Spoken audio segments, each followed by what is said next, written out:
Hi, welcome back to In the Kitchen with Chef Renee Hewitt. That's me.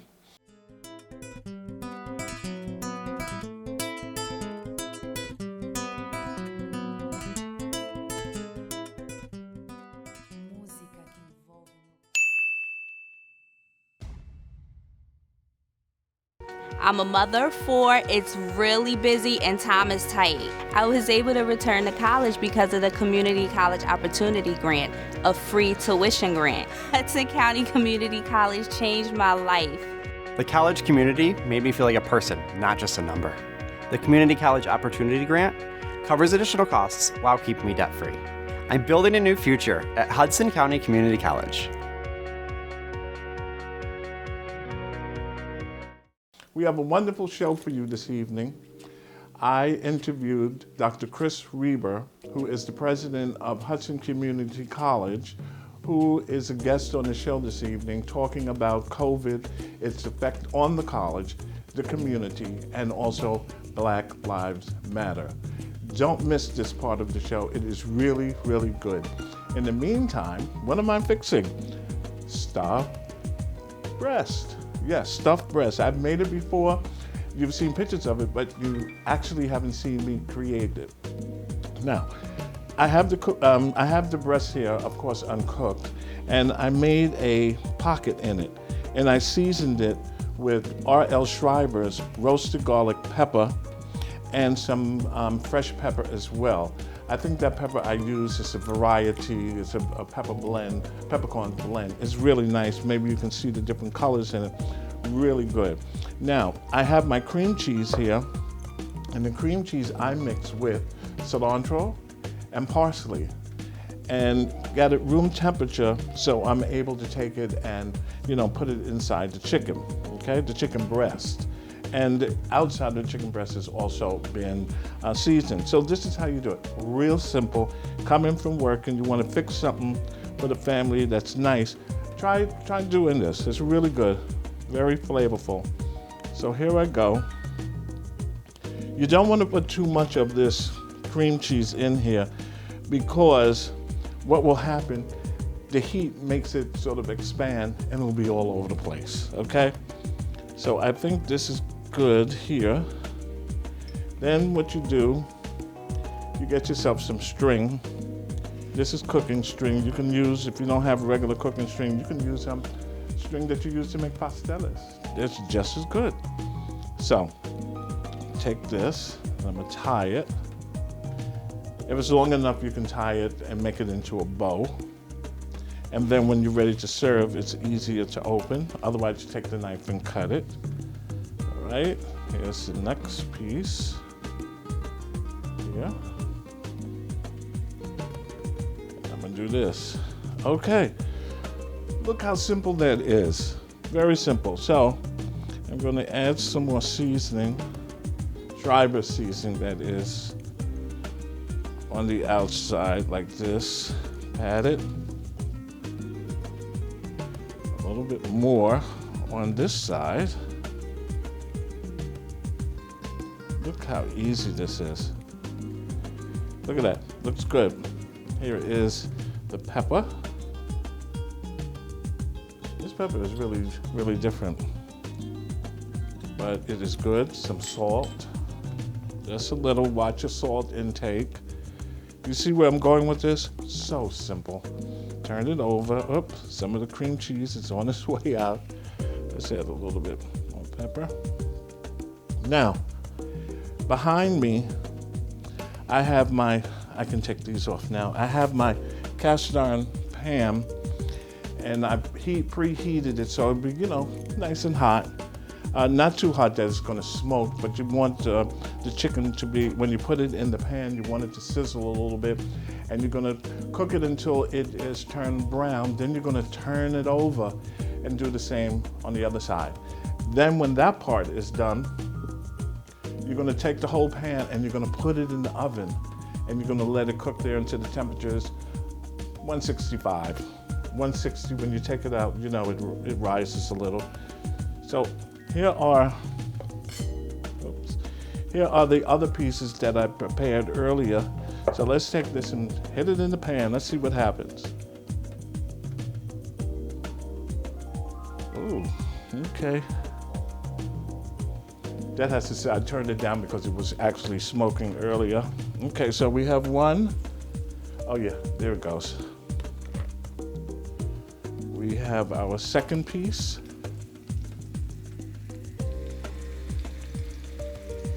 Oh yeah, it's starting. Here's our third.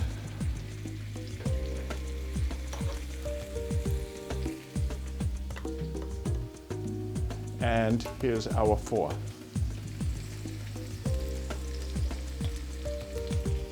Really simple. So let's go to the pan so you can actually see how this is starting to cook, and the heat is raised a little bit, so that'll give it a time to brown. But you know what I forgot, right? To have a little sip of wine. From who? Domaine del Riviere. I remember when I first met them, I couldn't pronounce it right, but here it is. Delicious. Now, when these are finished, two of them are going to have a sauce. It's going to be a mushroom, cream of mushroom sauce. Now, if you can't make the sauce yourself, a white sauce, you can always go and get cream of mushroom soup. What I'm adding to it, let's move this, is some mushrooms dried mushrooms that I got from R.L. Schreiber, and I brought them back to life. So what I'm gonna do, I'm gonna cut these up, and then you'll see me put them in the pan, and just gonna saute them with some shallots, and it's going to be perfect, okay? I will be right back. Watch this. Okay, as you can see, oh, look at that. That's what we're looking for, that kind of browning.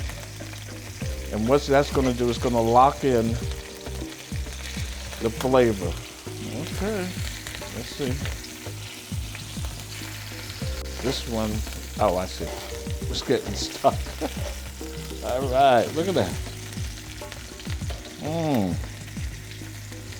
Now, once you put it in the pan, try not to move it around too much. Just let it do it. This could cook a little bit longer. And let's see, this one? Yeah, this one too. What will happen, it will start browning, it will stick to the pan, and that's what you want when it sticks to the pan, because when the crust comes on it, what it does, it releases itself, okay? All right, so here we go. I'm gonna let these finish cook. Then I'm gonna take these and I'm put the whole pan inside of the oven and let it finish cook there until the temperature's like 165 degrees. Or maybe a little less, because when you take it out, you know the temperature is gonna rise, okay? So here we go. See you in a couple of minutes.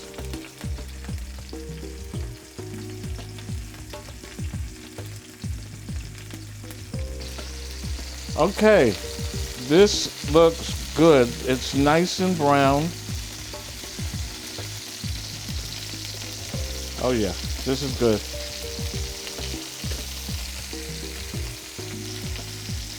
Oh boy, yeah. Okay. Let me turn the fire off. And we're going to put this in the oven until the internal temperature reaches about 160, 165 degrees. If you take it out at 160 degrees, the temperature is going to rise, okay?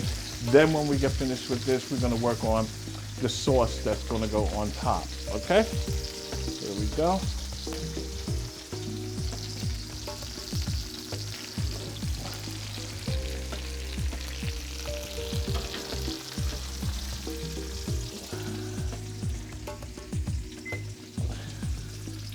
Oh yeah, that looks good. So it doesn't splatter all over the place, I'm just going to temporarily put a piece of aluminum foil on top.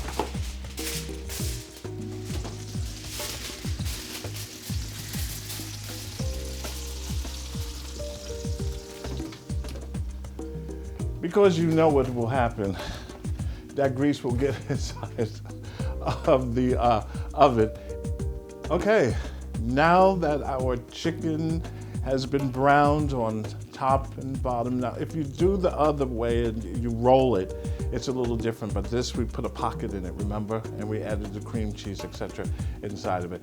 And then after it was browned, now it's here in the oven, and it'll cook until it's about 165 degrees, a little less. You know that breast will cook fast. The next step, we're gonna make the mushroom sauce, okay? Mushrooms and shallots, you know, go well together.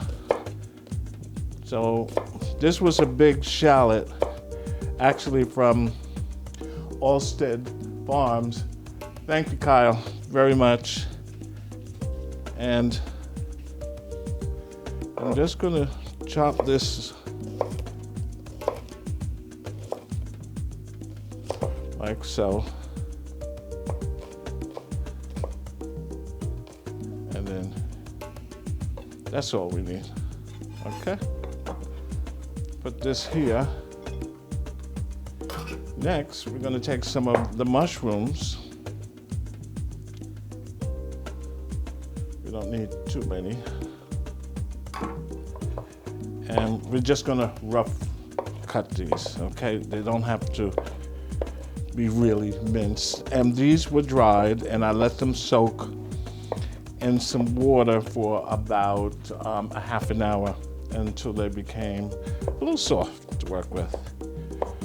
Okay, I think this is good. Now I have my pan, my cast iron. It should be nice and hot. Whee! But before that, I have to have a sip of wine. That's good, Marla. Very good. So I'm gonna take my mushrooms. You hear that sizzle? That's what we want to hear. And you know, I always forget something. I'm gonna saute these down. I'm gonna let these saute, and then I'm going to add the rest of our seasoning, a little salt and a little pepper. So why don't you come over to the pan and see what I'm doing. Here we go. Here are the mushrooms. Now, I'm sauteing the mushrooms first because if I put the shallots in now, the shallots will cook faster than the mushrooms, okay? So you want the mushrooms to cook. And the same if you're adding garlic to something, put the garlic last, especially if you're sauteing, it's gonna take a while. Put the garlic last because the garlic will burn and then the pot is all messed up, okay? So these are coming, oh, look at this. These are coming along really good. That's because I let them sit in the water. I'll give these another few minutes until they actually get much softer. Then I'm going to add the shallots. Be right back. Okay, it looks like our mushrooms are cooking down real nice. Now I will add my shallots, as some people call it, shallots. And I didn't want to put the shallots in the very beginning because I did not want them to burn. I can add a pinch more of olive oil. Oh yeah, this smells good. The shallots. The shallots make it smell good. Now I will add a pinch of salt at the end. Like this.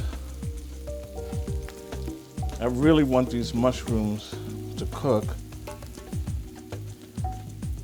The shallots, or shallots I should say, they're gonna turn a little translucent. And I'm gonna add some butter.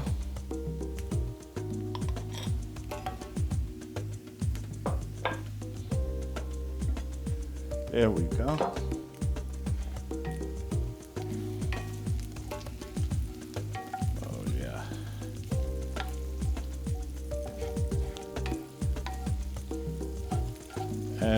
The shallots are looking good.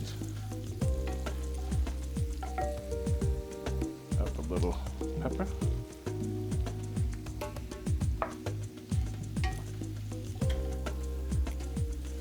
Oh yeah. Keep it moving, baby. Keep it moving.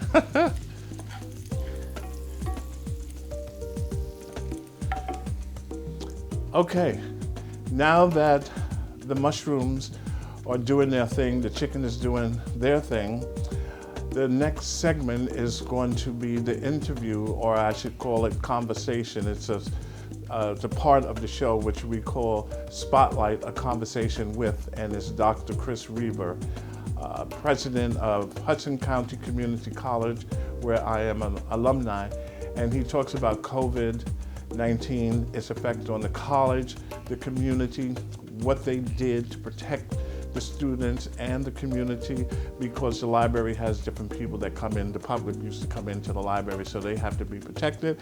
And also, he's talking about Black Lives Matter and how they handled it, how the college handled it. And it's a very, very, very good conversation. I hope you take the time to watch it. Okay, so while all of this is cooking, and I have another glass of wine, don't go nowhere, because we will be back for the final. So you can come over and eat. I'm just joking, I know you're not coming. Okay, here's to you.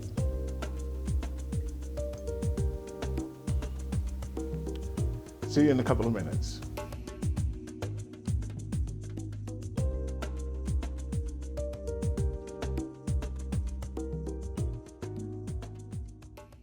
Hi, everybody.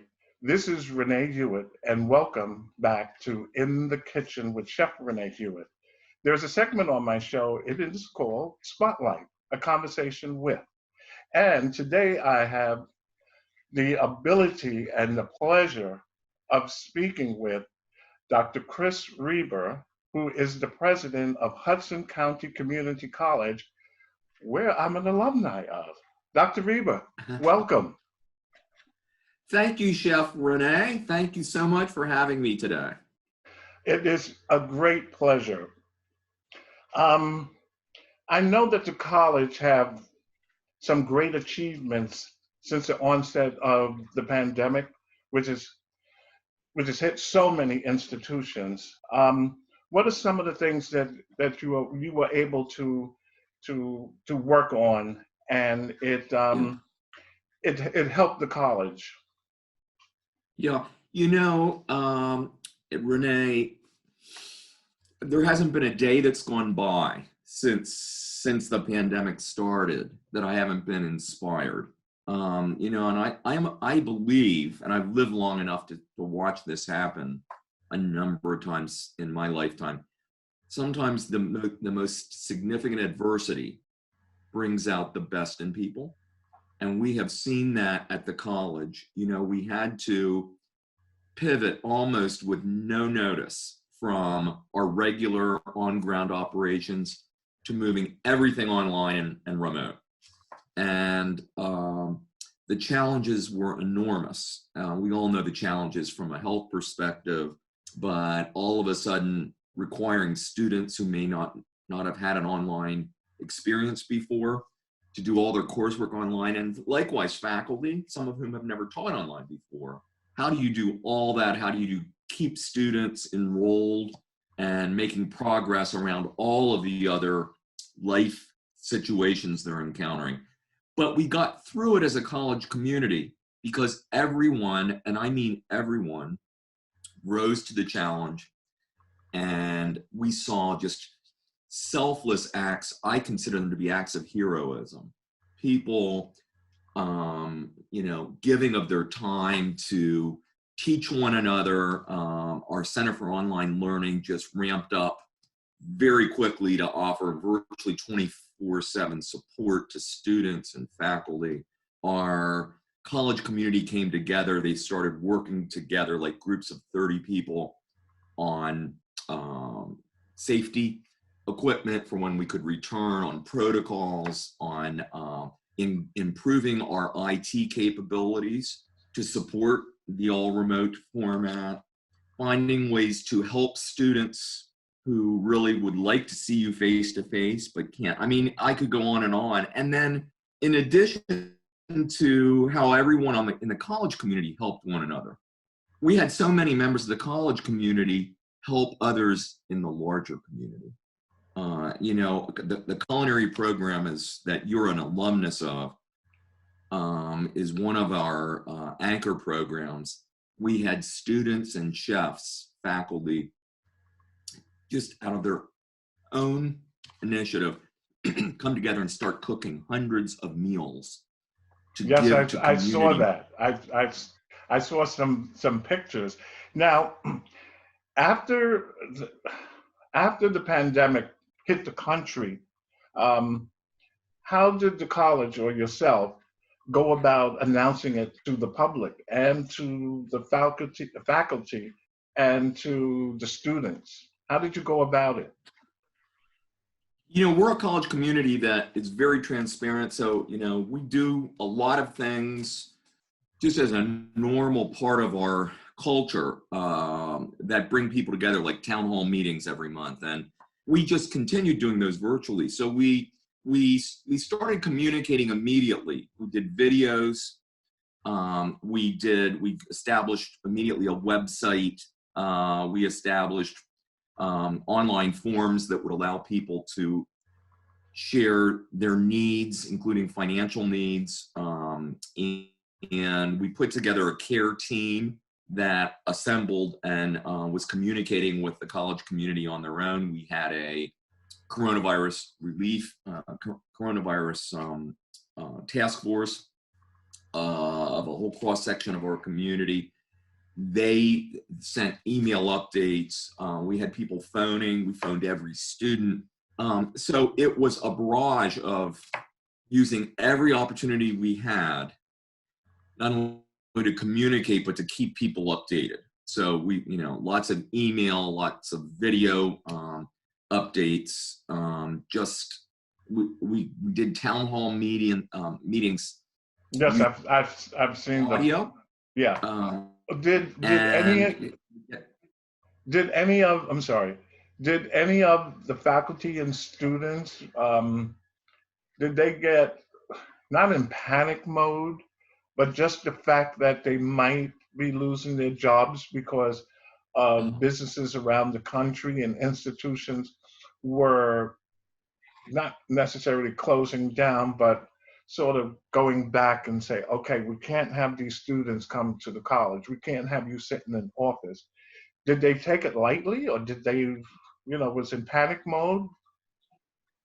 You know, I think it was everything. I mean, there's no doubt that that you know, that our college community members collectively and individually felt angst. I don't think there was a person that I've worked with or talked to that throughout this pandemic that hasn't been very worried, nervous. So many members of our community have had sick folks, sick at home, sick themselves, and worrying about losing jobs, all of that. And so one of the things we did immediately, and when I say we, I mean the whole college community came together and we started offering support services. So 24/7, mental health support, social work support. We have an organization called the President's Advisory Council on Diversity, Equity, and Inclusion, PAC-DAY. They started doing like daily programs for the whole college community, tapping students, faculty, and staff to share their expertise, to help lead discussions. And the idea was to provide a forum, even though we're apart from one another physically, provide a daily opportunity for people to interact, share concerns, get help, also celebrate heroes, remember people like the late Ruth Bader Ginsburg and Congressman John Lewis. But these video events that are happening now daily have, in a really interesting way, brought our college community together. And there's a sense of engagement and caring that I think is has never been realized before, even though we're remote. One of the silver linings in this awful situation is we've learned how we can communicate together in a moment. We can have a meeting in a moment like you and I are. We can Yes. see. I always think, I'm showing my age, the Jetsons. That I remember them. to communicate this when I thought to myself, am I ever going to see something like this? But And actually, yeah, and with all of this happening, did the college get any government assistance? I'm not asking for numbers, but just in general, because yes, um, yes. there's a lot of businesses out there who didn't get any assistance, and they need it. Not that the college doesn't, because the college needs funding in order to operate. But did the government come in and give some sort of assistance, or the Yes. state? Yes. And we're both at the federal and the state level and local. It's going to sound like a lot of money, but we've gotten over $10 million of one-time grants and aid to help us do a number of things. We since the pandemic started in March, we have given students over $4 million in funding just to help them with their everyday needs. This is largely federal funding. This happened because of COVID-19. Because of COVID, through the CARES Act, the federal CARES Act, we were given $4.2 million specifically to allocate to students. Oh, that was good. Not necessarily for tuition and fees, for any issues they might be having. Lost electricity, can't make the rent payment. Yes. Someone lost. And so we quickly established protocols and a process for getting money that we had available to students and into their bank accounts. That was really good. I should have applied. Yeah, No, I'm just joking. Well, some of the funds could not be used by some of our students. So, for example, foreign students. Oh, yes. So our foundation started raising money and making gifts and doing donor match programs so that we could raise more money to get it into the hands of students who didn't qualify for the federal funds. And then we've gotten lots of other federal funding and state funding that that has allowed us to have the safest possible environment for when we return. Air purification systems in every building. Yes, I heard, especially, well, I had asked somebody about culinary because, that's my background. How did things work for culinary? I know that there was certain things set up, I believe, 7 students in the class, double mask. I was told they had a dishwasher that was rolled into the kitchen to help with the pots and hand and just throughout the building. Yeah. So let me just quickly finish what I was saying, and I'll go right into culinary because it's a great story. So we receive funds to do. It cost us millions of dollars to do the sanitation we've needed to do. We are doing deep cleans to install this equipment to make the campus the safest possible environment it can be. We, as a college community, established 2 overarching principles to guide all of our work through this pandemic, and they are safety and students. So we also, we wanted to protect our employees, not only physically and from a health perspective, but we didn't want to lay people off. And so we established probably the most flexible arrangements of a college or university in the country, in as much as we have said to all of our 1,000 employees, if you don't feel comfortable being on campus, we're now back, okay? You don't have to be on campus. You can continue from home. Yes. Whatever the reason, you have to take care of kids, you have healthcare issues. And we also said, if you need time to do things like take care of kids or family members, you don't have to use sick or vacation time. We didn't ask any employees for documentation if they had any of these concerns. Nonetheless, we have employees that are staffing the things we're doing on ground for students, principals. And then finally, we saw a drop in enrollment, particularly new student enrollment, which has been a national phenomenon. We froze tuition and fees. Our trustees, we were one of the first schools that said no increases through 2021. So revenue was down. Our tuition and fee revenue was down.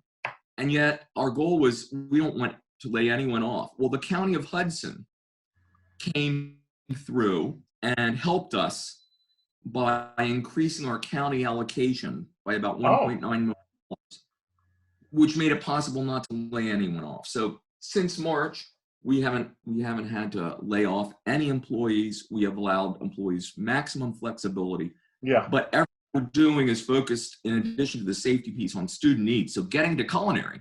Yeah.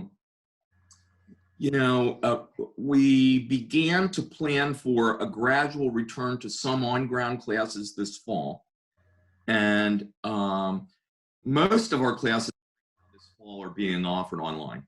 But about 15% of our courses are being offered on the ground using social distancing. So, we have evaluated social distancing requirements in every single classroom, every single office space.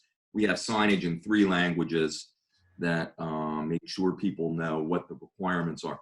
But what we decided was the things we're going to do on ground are the things that students need us to do on ground in order to be making academic progress. Yeah. And so our focus on ground this fall has been culinary, because for obvious reasons, it's pretty hard to do, to satisfy all the culinary instructional needs virtually. We have these beautiful state-of-the-art industrial kitchens. So our culinary program has been offered pretty much on the ground all fall with safety measures in place. Also health sciences, clinicals, STEM labs, those kinds of things are happening right now on campus using social distancing. But our culinary faculty were so creative. So, between March and late August, when we started fall classes, everything was remote. We couldn't be on campus. Correct. And so chefs like you in your kitchen, taping their courses or offering their courses live online in their own kitchens. Yeah, that's what I mentioned to Chastity the other day. She was mentioning something about a class for the kids to learn how to do cookies, but we can't use the kitchen. And I sent her an email, and I said, well, what about doing it virtual? Maybe it will work, maybe it won't, but maybe it will give the kids a little incentive to get into something else, because I'm sure a lot of them are sort of bored being at home. We can probably take it a little bit more, but the kids have so much going on in their brain. So whether it works or not, Chastity, she will let me know. And she's a wonderful person. Yeah. Good. Yeah. So our chefs, they're using their own pots and pans in their kitchens. We've got cameras on them. Now everyone's back on the ground, but like you had started saying, we make sure that there's plenty of space between everyone. You have to have a mask on. You can't enter a building. The minute you enter a building, your temperature's checked, and if you have an elevated temperature, then there's a protocol that makes sure you get tested and don't come back. And so we've combined some of the on-ground instruction. So you've got our students in these kitchens taking classes, but distance apart. And then we bought beautiful camera technology that allows some of the students in the class to be watching the class virtually while others are on ground, and then we flip it. Really? I did not know about. I have to one day go by the culinary building and peek and see what's going on. I didn't know that you had the cameras in there. So, you know, we've done all of these things have happened because there's solutions, there the things we need to do to remove barriers and keep our students whole and safe. And this is what I mean by people just rose to the occasion. They started getting creative. They started working together. Everybody has been together throughout all of this. And in fact, I have to share with you that, you know, I think, you know, I enjoy student interaction. So, I know. And when you came to the college, I knew it was you, and I said, I was in the library cafeteria, area. I said, look at the president. He is all over the place. He is interacting with the students, and you see him getting off the elevator, and he's doing this. You see him in the street, and honestly, I did say that. I said, that's good. And I think I mentioned to you one time, I said, oh, I see a lot more going on with the college. I see this group and that group and do this and do that. Whereas when I left there in 17 and previous to that, there were some things going on, but it's not to the point where it is, where it was when you started. So there is a difference. I've always, you know, students have inspired me to devote my career to education. I'm inspired by them. I've never been so inspired as I am by Hudson County Community College students. Yeah, that's good. So frequently navigating huge barriers and excelling and going on to Ivy League schools. You know, you're a great example of an inspirational student. I know your story. You know, you had a whole career in business and finance, but you always wanted to be a chef, and you went back and got, you know, I'm still got a bachelor's. Yeah, I'm still I'm still working at it. It's a long road. I got 10 sponsors now, and we're headed to with the company Badami TV. Excuse me. It's Badami TV, African American Short Films. They have a subscription services, so they're bringing me aboard to their subscription services, and I'm producing 2 short films for them that is going to be on CBS TV. Fantastic. And you know, and I know that you volunteered yourself to test recipes on America's Test Kitchen. Yeah. And you're doing your own cooking show in your house, and now you're going to do things for CBS. You are an inspiration. So when we're all on the ground, I like to do what I call pizza with the president. So I give away pizza. The only thing you have to do. I remember that. Yeah. Yeah, that was nice. Yeah. In the process, I get to talk to students and hear their stories, which just inspire me. And what I wanted to share is we've learned how to do virtual pizza with the president. Oh, so, really? Well, I'm eating a piece of pizza while I talk. Yeah. But we also give away gift cards so that students can buy pizza. But, you know, I just had one of these last week, and students were sharing their personal stories through the pandemic. And you know what our students have been saying? They've been, honestly, and I hear it all the time, this college is more than a place where I'm taking classes. This is home to me. Yeah. This is my family. This is a place where I quickly learned it wasn't just about the classes. People care about you. People love you. I feel this is a place that's given me a whole new sort of sense of purpose. I feel home here. So we have started referring to the college as Hudson is home, using Hudson is home. Yeah, which is good. Are using.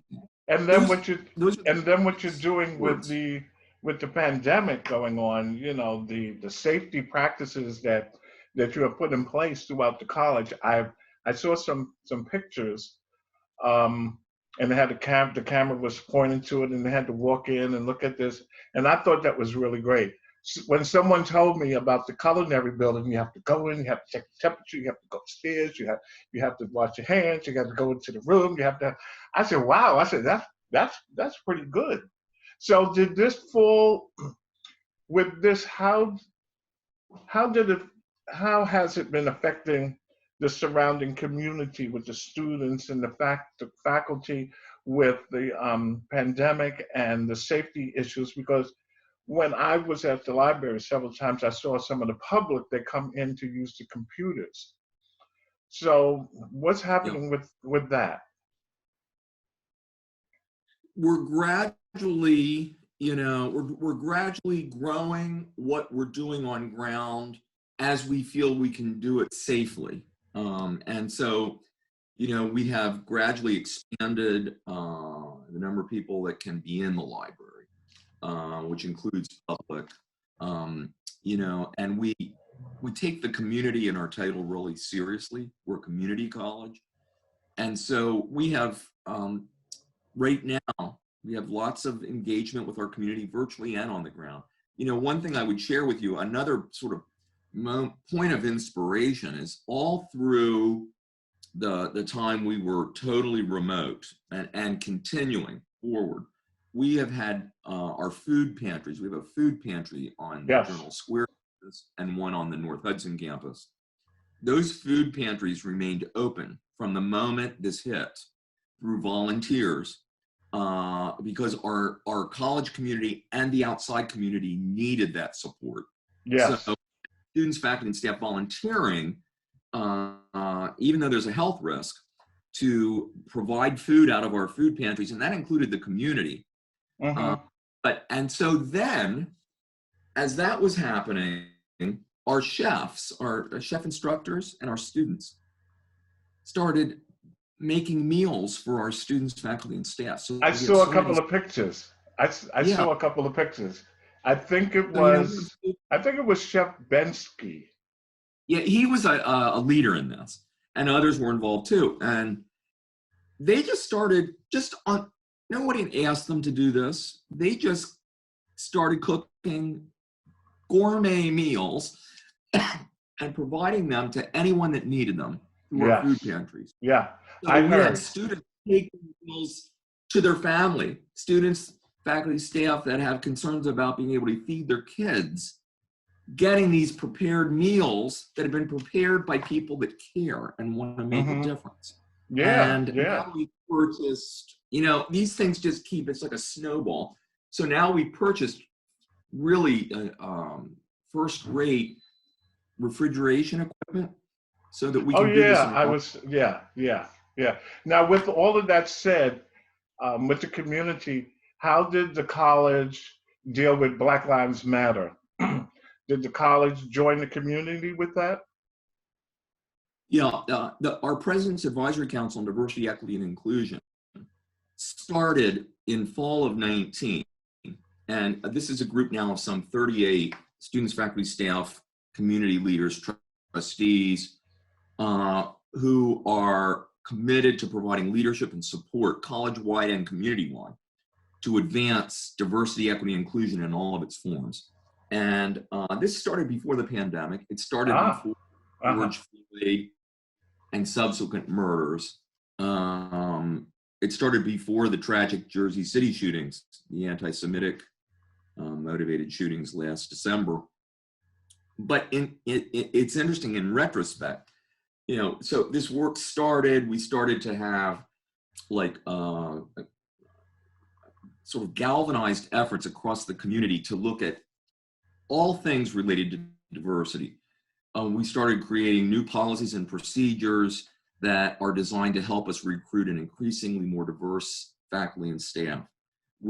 Out of this came all kinds of programming, beautiful programming, celebrating differences in cultural traditions. And then when the Jersey City shootings happened, we came together as a college community the next day to offer support to one another, but also to share feelings. And even, I took some criticism that was well deserved. I remember in this town hall meeting, it was like, why didn't you communicate with us sooner about what was going on? And in some way I had to say, mea culpa. And so we learned from that experience. It had a palpable impact. And so we started doing more of this. And this is kind of some of the programming I was mentioning. Pack Day has been a driving force bringing us together. So when George Floyd happened, PAC Day didn't do all of the work, but they facilitated us coming together and sharing and mourning, and out of that came efforts. It brought people together around these concerns, who then chose to, in some cases, protest or march, or I mean, just all kinds of things. Writing letters to legislators and community agencies, really trying to become civically engaged around the problem. That day And when keeps happening. So that we're seeing it happen. yeah, I'm sorry to interrupt you. Yeah. So we're seeing the college communities now become accustomed to, let's get together when something happens. Let's get together and talk about what we can do. Let's have an opportunity to share our feelings. And that has fueled not administration. The administration hasn't organized marches, because we think that has to be an individual decision. But this work has poured people who want to get involved in any number of ways, do so. And this, out of all of this has come just this sense of campus engagement and mutual support for one another that has really, it has fueled work we're doing in the community. It really has been inspirational to watch happen, and it's continuing to evolve. Yeah, that day when they had the funeral over there on Bergen Avenue, I was at the library that day. Oh, I just happened to go to Jodo Square, and I didn't realize that was going to be as big as it was. So I decided, I said, let me go into the library. And I was calling home, oh, I can't get home. And so I walked over to, I mean, that was a really sad day. And with this and with the pandemic, what does it look like for the spring? For the college, for Hudson Community College? You know, fall has gone, all things considered, exceedingly well.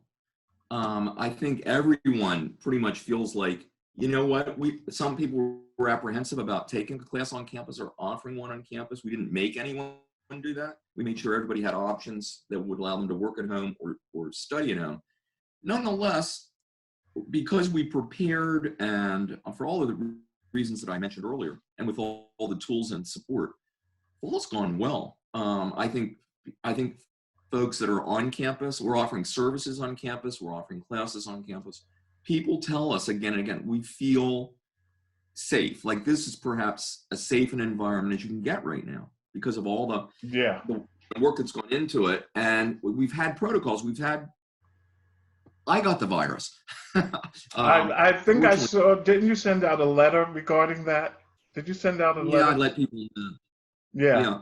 So I've had people test positive, I think to date about 35, but because we planned it, we have a whole process that really helps make sure we keep people safe. So when someone tests positive or they find out they've been with someone who's been positive, there's a very easy process to let us know, and then we're immediately able to make anyone who might have been in contact with someone aware of it immediately. We've had to, in some cases, routine classes for a while, but we've got the protocols, things. I think people feel good and safe. So as a result, currently we're on about 15% of our coursework on campus. Our plan for spring,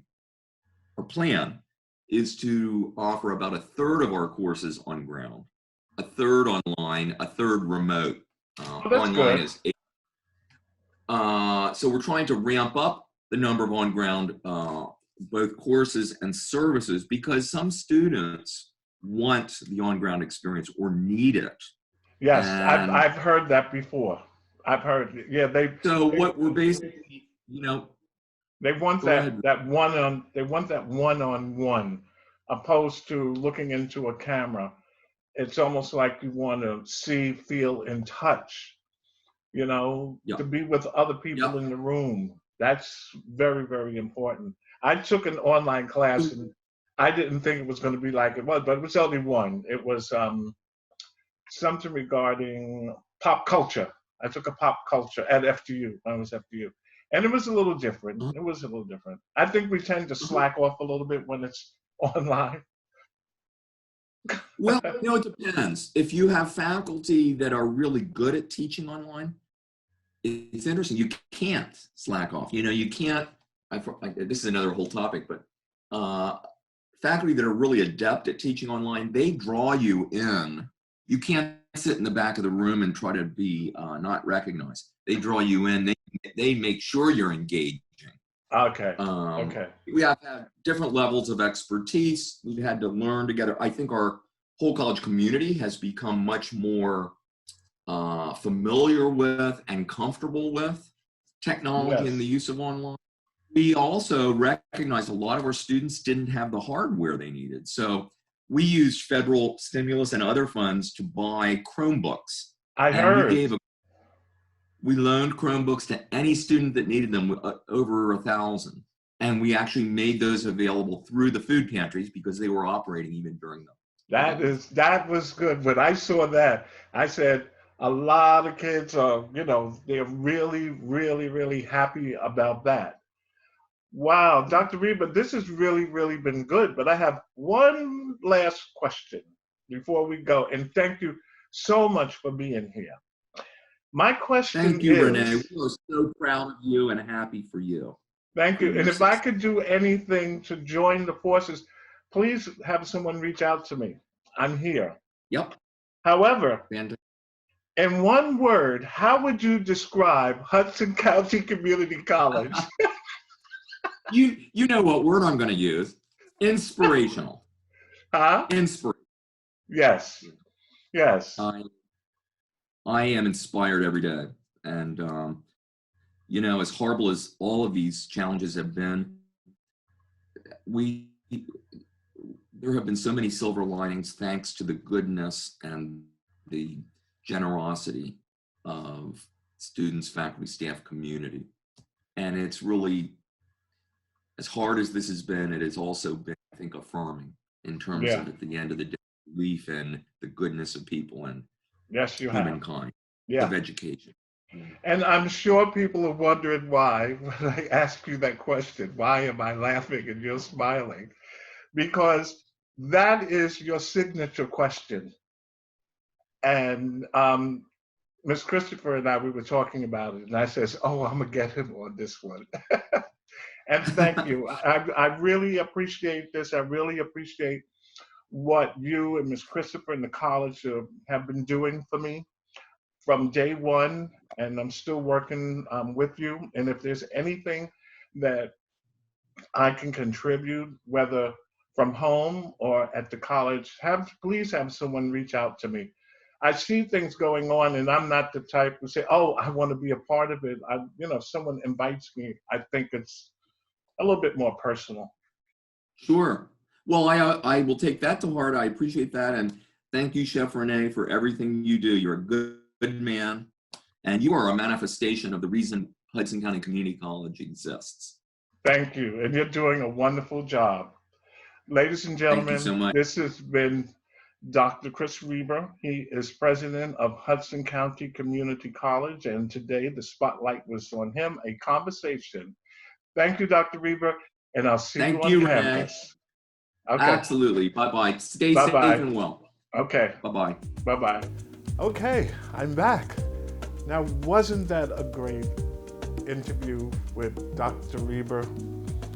He has done so much for Hudson County Community College and for me also, and I appreciate him taking time out of his busy schedule to come here and talk to us and let us know what's going on in our community here, which is Jersey City, Hudson County.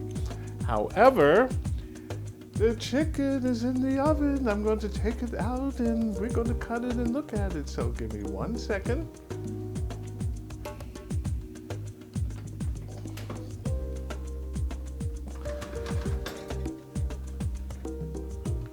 Oops. Oh, here it is. Look at that. Isn't that pretty? Really nice. Okay. Okay.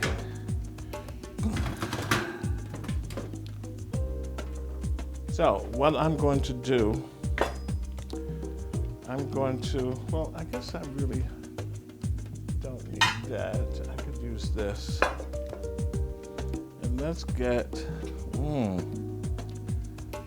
this piece. As everybody goes, ooh, ah.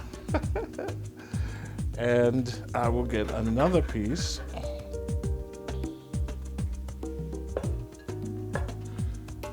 Ooh, ah. You know I'm crazy. This is really good. Okay, now that we have this, I will cut into it. I need my prongs. And let's take a look. Now one, as I said, is going to have the mushroom gravy, and the other is going to have the Hawaiian pineapple sauce. Okay, let's do this. Ooh, ah, look at that. Oh, it is well done. Let's go into this. Another, ooh, and ah, look at that. Beautiful. And it is tender. Wow, that's good. All right, so let me put this here. Hold on. Ooh. Ah. Y'all probably say Renee has had too much wine. All right, so this is going to have just a little, look at that. Not too much, just a little. Oh yeah. Doesn't that look good? Okay. Of course, I forgot, I could put this here. I forgot my towel, of course. You know, I'm always forgetting something. And here we have the kind Hawaiian. This is a pineapple syrup. Let me tell you, this is really good. Thanks, Vanessa. They sent this directly to us from Hawaii, and I really appreciate it. Oops, as you can see, this hasn't been opened. And this is how this works, and it's nice and thick. Oh, look at that. Ooh. Wow, that is beautiful. Look at that. You could put this on anything that you are cooking. I think we have a great dish. Well, thank you everyone for coming back and watching the show. This is our second seasoning, you hear me? Season. All I have is cooking on my mind. Our second season. And thank you so much. And tell your friends to come and join us every Saturday night, Xfinity, on channel 190. Every Saturday from 8 to 9 p.m. Until the next time, stay safe.